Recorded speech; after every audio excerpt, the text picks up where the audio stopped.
Hello, good evening mga kababayan ko. Today is November 16, 6 p.m. Late na naman po ako. For sure, I know na narinig nyo na yung mga ablada ni dating Pangulong Duterte at yung kanyang mga kaalyado. Ito nga po tungkol sa itong mga mainit na pinag-uusapan, mga issue tungkol sa kanya, tungkol sa kanila, sa kanilang mag-ama. Yung mga very recent na hot topics that connect with the Dutertes. Isa na nga po dito ay yung tungkol sa, of course, yung walang kamatayang confidential fund, yung paglaya ni Laila de Lima, yung banta ng kudeta na paulit-ulit na binabanggit, destabilization, dinideny, pero pinagsasasabi na naman. Sos Mariosep. Alam ko po mga kababayan na napanood nyo na ito sa ibang mga vloggers, sa mainstream media. At siguro na habang nanonood tayo ng iba't ibang mga vloggers na at least na pagkukumpara po natin yung iba-ibang mga opiniones ng mga iba-ibang media practitioners and vloggers. Ako naman po para sa aking opinion, itong tungkol sa banta sa political survival ng mga Duterte, na including na nga po itong pinag-uusapan dyan na impeachment para kay Sara Duterte, yung mga patong-patong na kaso na yung iba naka-file na, pinatawag na nga siya sa korte. Tapos yung iba namang kaso ay nagbabadyang i-file laban sa kanya, yung kay Senator de Lima at saka yung mga sa EJK. Ngayon, ano sa palagay ninyo ang nararamdaman ng mga Duterte, lalo na po itong mag-ama, lalo na itong si dating Pangulong Duterte? Kasi siyempre lumabas na naman siya doon sa kanyang regular program na gikan sa chuchu para sa chuchu. Makikita po natin na, at sabi niya, hindi naman daw siya nagwo-worry, parang unaffected siya. Sa palagay ninyo, totoo kaya yun? Hindi raw siya affected, hindi siya natatakot, hindi niya ito ikinababahala. Pero, well, kung titingnan natin siya at pakikinggan natin kung paano siya magsalita, parang unaffected nga, no? Or magaling lang talaga magtago, magaling magdrama. Pero bakit, kung talagang unaffected, bakit ganon katindi ang mga reaksyon? Ito opinion ko lang, ano? Bakit ang mga reaksyon niya, mga salita niya, mga pronouncements niya, para siyang nananakot? Diba may mga pagbabanta po, mga kababayan? Ang kapal naman po ng mukha, no? The nerve na magbanta pa. Para bang feel pa rin niya yung kapangyarihan, yung dating kapangyarihan, feeling presidente pa rin. At ito pong ginagawa niya na pagbabanta, pagmamalaki, pananakot, patunay lang po ito kung gaano siya kaberdugo, kung gaano siya kasamang tao. Porke may kaso sa'yo, porke may gustong magkumaso sa'yo, porke may gustong i-impeach yung anak mo, mananakot ka na lang? At gagamitin mo pa yung pulis at military? Bakit? Ano ba ang... Kayo po dyan na mga nasa pulis at military, ano kayo? Hawak ba kayo sa leeg ni Duterte? Kayo ba talaga ay sunod-sunuran sa kanya? Bakit? Ano mayroon? Ano kaya? What's between you and this bungangero na berdugo?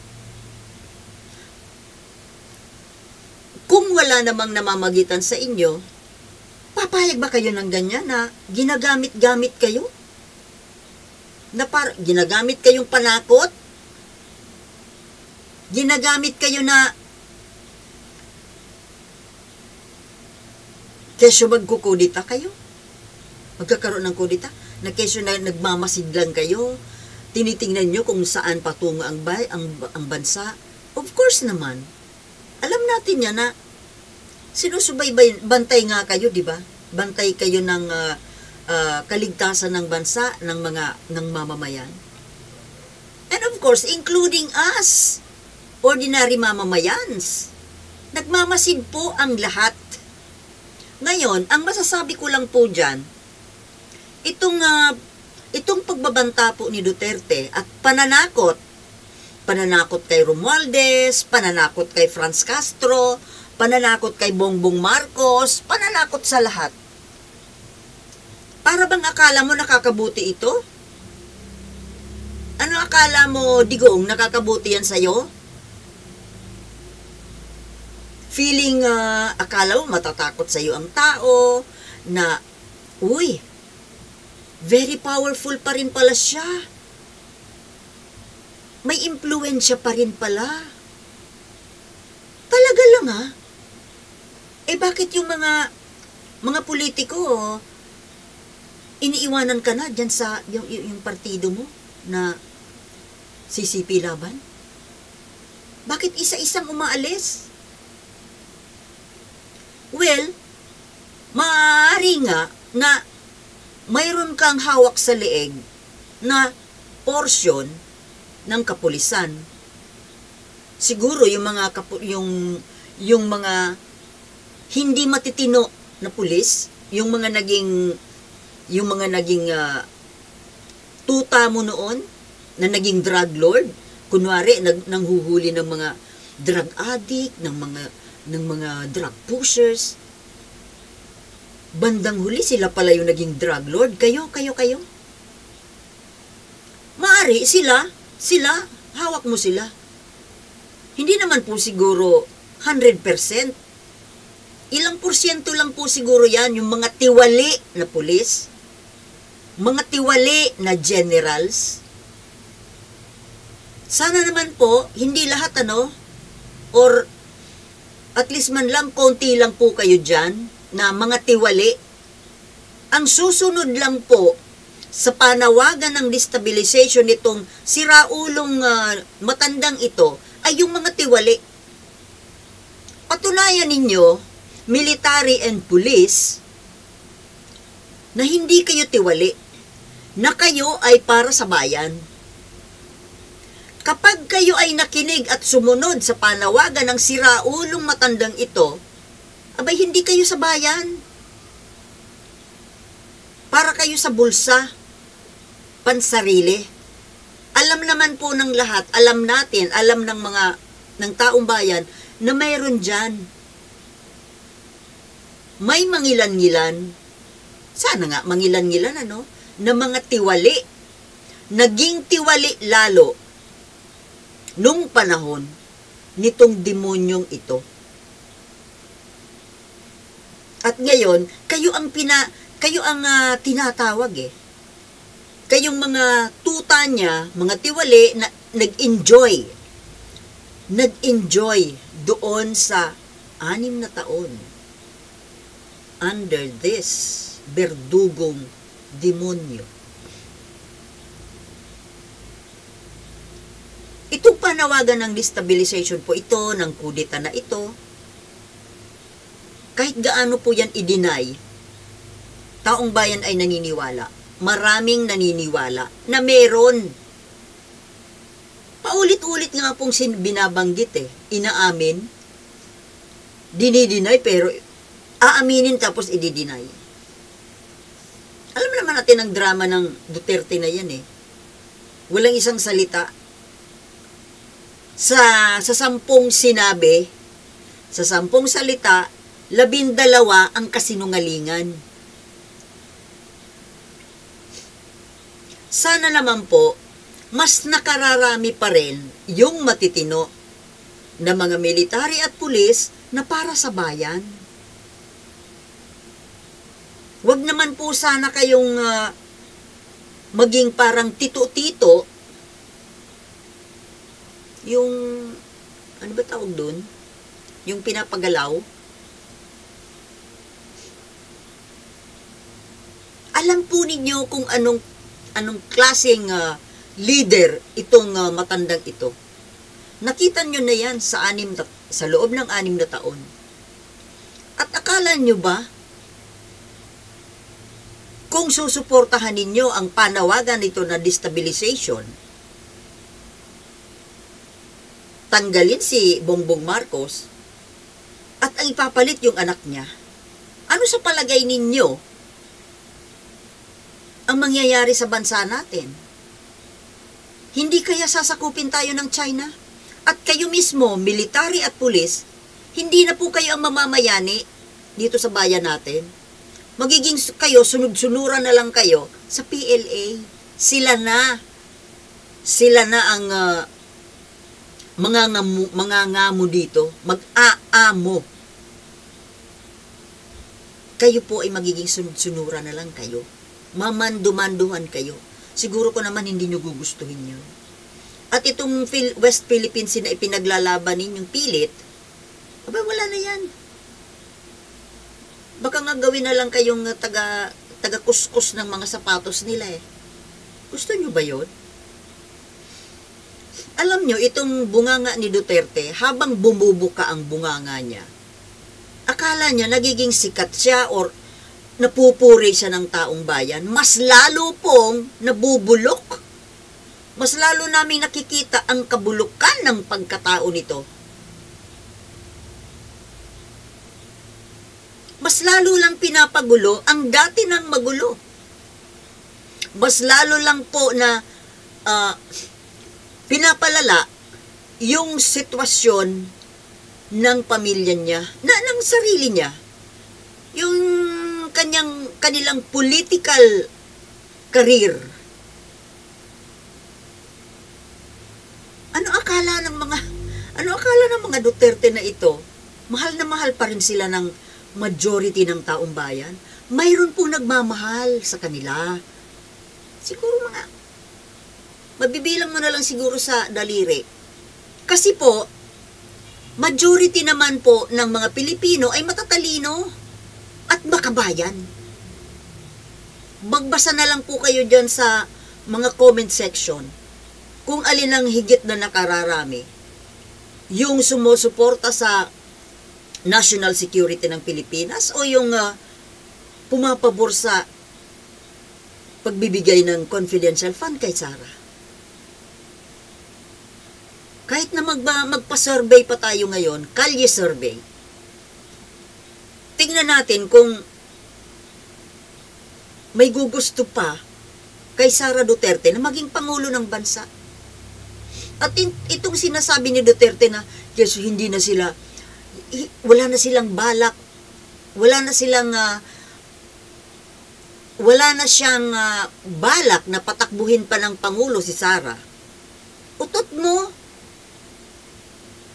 ang mga lumalabas sa bunganga mo kabaligtaran lagi.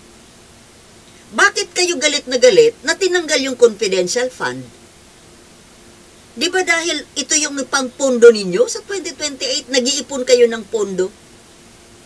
Kung talagang wala kayong balak na paupuin si Sara sa Malacanang, di sana nananahimik kayo. Hanggang ngayon binitawan na yung confidential fund pero hinahabol pa rin pala. Kunwari lang pala. Kung talagang talagang totoo ang sinasabi mo, Duterte, na hindi mo na patatakbuhin si Sara, huwag mo nang hintayin na i-impeach siya. Papag-resignin mo na, now na. Diyan ko lang mapapatunayan na talagang wala na kayong balak na magpataas pa sa larangan ng politika. May balibalita, di ba? Nababalitaan ninyo na mayroong plano na impeachment dyan sa Kongreso. Di kung ako sa inyo, huwag nyo nang hintayin pa na ma-impeach si Sara kasi malaking kahihiyan po yun. Paresignin mo na. What for? Ayaw mo naman pa, hindi mo naman pala na patatakbuhin ng Pangulo. Ano pa? Ano pa ang ilalagi mo dyan? Maraming gustong pumalit dyan sa posisyon ni Sara Duterte. Sino nga ba yung pangalawang nanalo noon? Tito Soto ba yun? Maraming pwedeng pumalit dyan na mas effective pa. Ang bubo naman yung anak mo eh. Sa totoo lang, hindi naman mukhang abogado kung magsalita eh. Wala. Ewan ko paano. Hindi naman nga siguro yan pumasa ng abogasya. Makagraduate lang, hindi naman talaga nakapasa sa bar. Hindi nga ba't hindi nyo nga tinatawag yan na attorney? Wala, mahina tok-tok niyan. Ang galing lang yan, ang talent lang yan, magsubi ng pera ng bayan. Yun lang. Salita ng salita ito si Duterte. Kung talagang sabi mo, pasalamat na kami sa Diyos. Isinali pa ang Diyos? My goodness. Hindi ka ba nangingilabot na tawag na isali-sali mo pa ang Diyos sa mga pronouncement mo? Sabi ko niya, pasalamat na lang ako sa Panginoon Diyos na ako naging Pangulo na. Pinakamataas na naabot na. Yung anak ko si Sara, Vice President, si Pulong, Congressman. Paano din naman yan? Paano hindi kayo magiging congressman, maging mayor Tinatakot nyo yung mga taga Davao? Excuse me. Hindi naman kayo nananalo dahil sa mahal kayo ng tao. Tinatakot ninyo. Subukan natin na mawala kayo dyan sa Davao. Tapos ngayon na lumaya na si Dilima kung ano na naman ang pananakot ang ginagawa. Kesyo magkakagulo, magkakagera kung magte-testify si Laila Dilima sa ICC. Kesyo kung mai-impeach si Sara magkakagera, magkakagulo. Nakatingin lang ang military. Magagalit ang military. Utot mo. Feeling popular, feeling may influence pa rin. Wala naman kayong ibang alam kundi manakot. Tinatakot ninyo ang taong bayan Dinadaan mo sa takot. Puro pananakot. Nung nasa poder ka, dinaan mo sa pananakot ang pamamahala mo. Ngayon wala ka na sa poder, pananakot pa rin? Wow!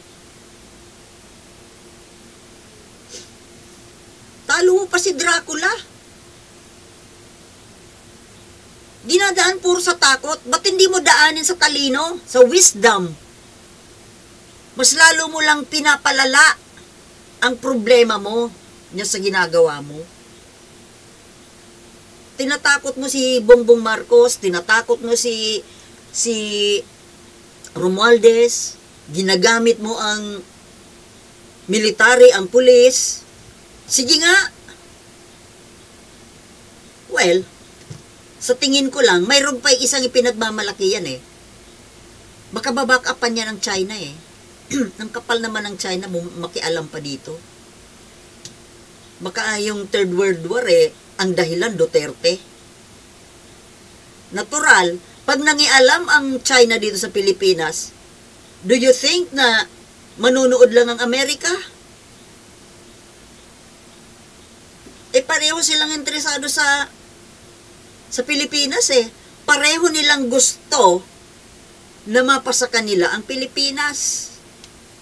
O, di ba? Nag-aagawan sila sa Pilipinas.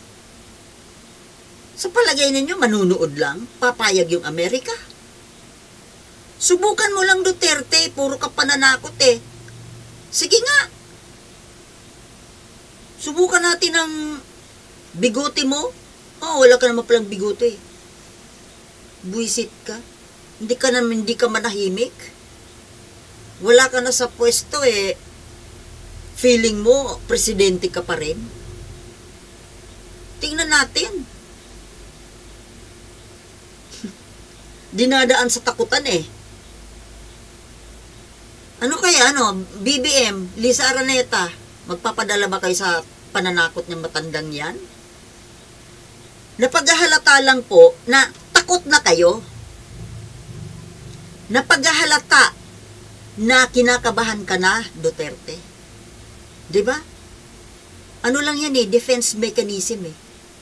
Kunwari hindi takot, kunwari hindi nag-aalala. Baka nga hindi ka na nakakatulog eh. Tingnan mo yung mukha mo eh, haggard na haggard na. Puro pananakot. Diyan lang alam mo, diyan sa ginagawa mong pananakot, do you think na bumabalik ang kalooban ng mga tao sa inyo? Mas lalo pong lumalayo. Di ba mga kababayan? Mas lalong nasusuklam ang taong bayan dahil gusto ninyong manggulo. Heto na, nakawala na kami sa malabirdugong mo na pamumuno, ngayon gusto mong ibalik? Nananahimik na po ang Pilipinas sa pamamalakad ni Bongbong Marcos. Gusto mong agawin para ibalik yung mga EJK, yung drug war. Diba? Sabihin ninyo na gahaman sa kapangyarihan. Kayo ang gahaman. Kayo ang gahaman. Diba mga kababayan? Diyan mo makikita ang sobrang pagkagahaman sa kapangyarihan. Hindi makahintay na iboto. Hindi makahintay ng susunod na eleksyon. Gustong daanin sa kudeta, daanin sa destabilisasyon, daanin sa pang-aagaw. Akala mo naman mahal na mahal pa kayo ng taong bayan? Tut nyo. Hindi pa kayo mawala dito sa earth. Nakakasuklam yung mga pagkatao ninyo. Hindi pa kayo mag-disappear. Nakakagulo eh. Nananahimik ang Pilipinas, ginugulo eh. Mga buisit na to. Di ba mga kababayan? Pasensya na. Talagang nakakainit ng dugo itong mga Duterte na to eh. Sige po mga kababayan, hanggang dito na lang muna. Nagre-rebelde na naman itong camera ko. Sige. Thank you for watching and I'll see you in my next vlogs. Peace.